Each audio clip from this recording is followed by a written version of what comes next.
So now that Jonas is 7, tell us how he deals with like limited eating, menus at restaurants, birthday parties, school parties, church parties. I mean, everywhere he goes, they have eating events. Yes. Everything is surrounded with food. It's like your parties are built around food. Right. We like to eat. But he grew up knowing that his food options were limited. And that bothered me, I think, more than it bothers him. Right. I talked to him, I don't know, it's been a while now, but I asked him, how do you feel about going places and not being able to eat the food? And he's like, Mom, there's something you need to understand about me. I'm just not that concerned about the food I eat. And I'm like, okay. Well, you're different than all of us. Exactly. I'm concerned about the food I eat. But he really just is there for the party. He's not there for the food. So and you would send. So like we've had before in the past, birthday parties where there's been like a special cake or something like a special dessert, and he really wanted it, and I just didn't know. And sometimes I just don't know if it's safe, and I'm not going to quiz the person who cooked it. I mean, it might not have milk, but why stress anybody out about that? So we prepare food to take a lot. I mean, the biggest thing that schools and baseball functions and, all these different groups, they love pizza parties. And you can't, there's no option unless there's a melon mushroom around. And there's not for us. The pizza party would be over by the time we got back with the pizza. But so I'm making pizza, and we know what we can use. We can run to the store and make that pizza. But that, you just have to plan around it. You really do. And I always plan to make these muffins. They're really fantastic, and I make them, and then we eat them all before it's time for the party. Or like I'm going to freeze them and get them back out for the party, and they're gone. So I try to make his muffins. There's a brand now that's in the frozen section. So if I can get them unfrozen before the party, sometimes that helps me save time. But in a pinch, I mean, sometimes I just have to get made chocolate icing before for him. It's so good. Yeah. I used a lot of coconut cream, so that's really helpful. And there's so much stuff online now. Right. I mean, there's way more than there was even 6 years ago. And you would think, man, that it's really not that long ago. But there's so many more resources now. But we do make his food. We do try to always have something like to substitute there, so he doesn't. More for my sake probably than his, because he's, like I said, he's there to play. He's there for the party. He's not there to eat, but I don't want him to feel like he's, missing out or whatever. So how about when phasing in a new baby that doesn't have these allergies? Yeah. I know Jonas wasn't super concerned. He made sure you knew he wasn't super concerned about the food, but I'm sure there's sometimes he doesn't feel like it's fair that Ezra can eat pizza with you guys. Yeah. Kind of how does he handle that? Ezra for a while told people that he had a dairy allergy because we never had milk, and he finally realized he could have goldfish crackers, and that was the end of the dairy allergy for him. And then he likes to share a pizza with his dad, and he really is not down with the dairy allergy when we come in with a pizza.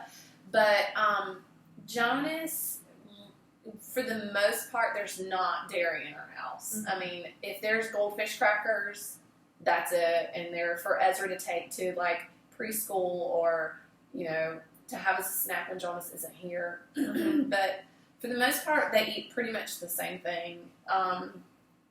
Well, Jonas eats definitely way more vegetables than Ezra does. We sneak Ezra's vegetables in the protein shakes, but that was another thing, is finding a protein shake that Jonas could have, because all of them have whey. Yeah. And we found a Vega One brand, and it's so good. They're fantastic as far as sourcing small farms. I read all the stuff about that. Also, I want to touch on this because a lot of moms don't know that you can have protein while you're breastfeeding. Oh yeah, that was my life give it source to your kid. I mean, it's okay for your kids too. Yeah. So, and a food-based source of protein, your body's going to filter a lot. If it doesn't need it, it'll filter it out. If it's a healthy, and this is from a plant, right? A plant-based protein, so you're not getting the heavy animal proteins, and that protein shake is fantastic. I mean, I've read a lot about some protein shakes, not being what you would want, but this particular brand, I love it. It has a lot of greens, it has a lot of digestive enzymes, and it's super. Well, I know, like, coming home from the hospital after I had the girls, I had no appetite. I didn't want to eat anything at all, nothing. And people were just bringing food over to my house, and I went to the lactation consultant because, I mean, it's scary. Yeah. And she was like, just drink smoothies, throw in everything but the kitchen sink. Like, just blend it up and drink it. And that's what I eat, protein. I put protein, which you have to be careful what protein, like you said. You want to get a safe kind, but that's a really good alternative. Yeah, it is. And especially to help get those calories while you're breastfeeding. Exactly. And it's almost, the one I use is like a milkshake. I mean, it is like a chocolate milkshake. So if you are craving, like, some people love ice cream and milkshakes when they're nursing. And if you're craving that, oh my gosh, there's nothing better than that chocolate, like, protein shake with some ice and really make it real creamy. And if you do and like almond that, milk. Ben & Jerry's has a new dairy-free ice cream. Fudge brownie. Put that in your so good. Yeah, it's good. Okay, so here's your little advice section. What would you tell a mom who's just starting this journey and she's just found out her baby has allergies, she's trying to breastfeed?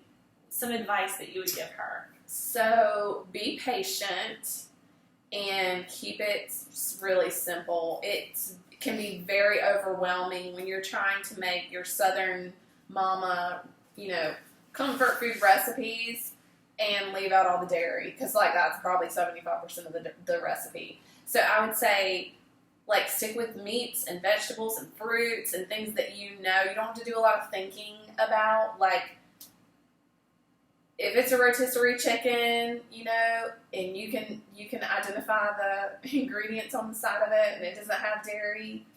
Every rotisserie chicken that we've experimented with doesn't have any butter or dairy. You can call ahead and request that too. And people don't know that. You don't have to go get the ones that are already cooked. You call 30 minutes or an hour in advance, and that's true. And make sure, that they can do that. But those kind of things, keeping it as simple as you can is really key, because otherwise you get super overwhelmed. You're trying to make all these dishes that you used to make, and that you can't do that anymore. I mean, you can down the line, because you can figure out how to substitute all the stuff. And like I said, there's so much in the way of, like, food options now than there was when we were trying to do this cold turkey. I mean, don't eat gluten, dairy, and sugar. Good luck. We were like, what do we eat? I'll eat this cardboard box. Yeah, that was it. Basically, we felt like, oh my gosh, there's nothing to eat. But there is. You just don't plan to eat elaborate at first until you can figure out how to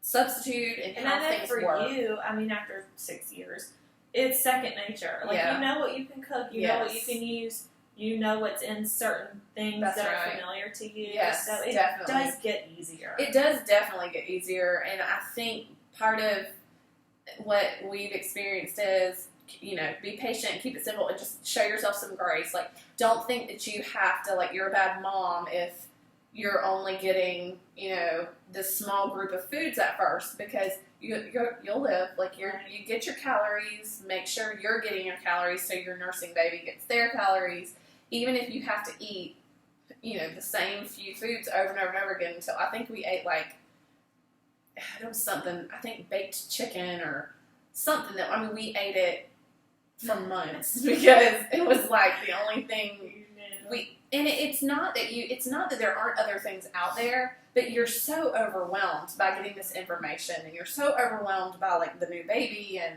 you're trying to nurse, and that's overwhelming, and all this stuff is just hitting you at one time. Right. And it's almost like you can't think about food. Right. It's just too much. So just get some things that. And when you have a new baby, people are going to bring you 400 lasagnas. Yeah, and just freeze them, because you're going to quit nursing and you're going to want lasagna You can eat it. Just freeze it. That's right. That's for sure. Okay, so favorite gluten-free, dairy-free recipe? So I love these chocolate chip, I call them cupcakes. I think they're called muffins on the back of the box, but the kids like them much better as cupcakes. And I do actually make a chocolate icing to go on top of them. Mm-hmm. It's on the back of the King Arthur's baking mix box, and it's gluten-free. It's gluten-free baking mix. It's in our Publix. It's beside the pancake mix section. So Okay. you're not going to find it in the flour section, which really threw me off. Right. But the gluten-free flour is over there in the other section. But if you buy that, you're going to have to put all this other stuff in it to like make it rise or do whatever it does. So I figured out real quick, You need the I need the baking mix. Like, I don't want to be adding a bunch of weirdo stuff to my flour. I won't do it right. So I got that, and it has been fantastic. So the recipe on the box, It's though, on the back of the box. is It's not muffins. dairy free. It's not dairy free, but yeah, I use almond milk and vegan butter, the Earth Balance butter.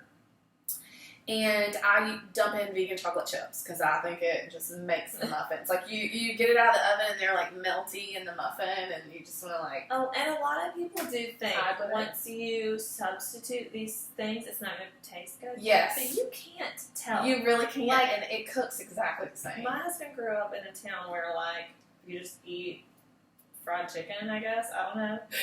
I'm going to get in trouble for saying that about everyone from there. But I never would have thought I could be like, here, drink almond milk. But Yeah. he literally, like, that's what he prefers now. He eats it in his cereal. Yeah. I cook with it, and he never has complained. Yeah. He loves it. I know. It's crazy once you get the idea of cow milk out, and you replace it, and then all of a sudden you're like, oh, it's pretty good. I like this. Yeah. And my little one, who doesn't have an allergy at all, drinks that stuff like it's liquid gold. I mean, that's like his life source is the almond milk, and he's done that since he quit nursing. He quit nursing like right close to 2, and he ever since, like, he has his almond milk, and Buddy, you better have some on hand when he wants it. But it is good, and the butter cooks, like I said before, the butter is fantastic. So that's my favorite recipe, and it's really easy, and I wrote it out so we can post it so that... Yes, I'll post the recipe, and we might add maybe one of her other favorites. Another one that I realized how to make is chicken noodle soup, which doesn't have any dairy in it. That's really good. At all, and I didn't realize, like, you boil a chicken and that's the soup, like, in the water. I totally didn't get that. Like, I was like, wait a minute, I have soup here. Just add some noodles. And it's chicken noodle soup. I just figured that out recently. And you have a really good, what was the other soup? With the kale? the kale soup. Oh, is that the one? Is that the one you were talking sausage about? in it. Yeah. So Sausage we can and add, kale. we'll add sausage and kale that's soup, good. a chicken noodle soup, and the recipe for the muffins. Yeah.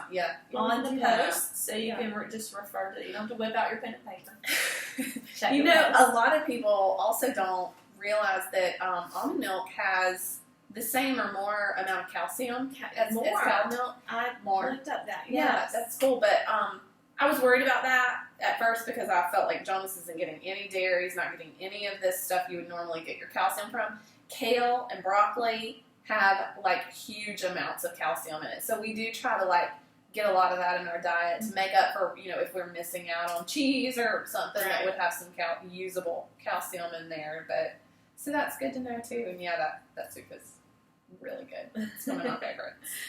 Well, thank you so much for all your input. If you have any questions that you want to know more, if she'll be willing to answer them, Absolutely. you can contact me on here through my email, on my Instagram at Damsel in Some Sweats, and ask us if you have questions. We want to help you. We want to help you be successful.